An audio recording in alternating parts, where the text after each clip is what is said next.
সিগারেটের ধোঁয়া শুধুমাত্র ফুসফুস নয়, পুরো শরীরকেই ক্ষতি করে।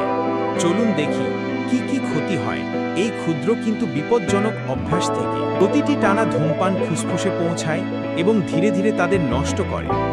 হৃদয়ও ক্ষতিগ্রস্ত হয়, ধমনের সমস্যা, হার্ট অ্যাটাক এবং রক্তচাপের ঝুঁকি বাড়ে। মস্তিষ্কে অক্সিজেনের অভাব হয়, স্মৃতিশক্তি কমে যায়, ধীর গতি ও অবসাদ বাড়ে। শক্তি কমে যায়, শরীর ক্লান্ত লাগে, খেলাধুলায় বা পড়াশোনায় মন বসে না। দাঁত হলুদ, ত্বক নোংর, মুখের গন্ধ এবং বয়স আগে আসে। রোগ প্রতিরোধ ক্ষমতা কমে যায়, ক্ষুদ্র জখমও ধীরে সেরে যায়। কিন্তু ভালো খবর হলো, যদি সিগারেট বন্ধ করা যায়, শরীর নিজেকে মেরামত করতে শুরু করে। হৃদয় শক্তিশালী হয়, ফুসফুস ভালো কাজ করতে শুরু করে, শক্তি ফিরে আসে।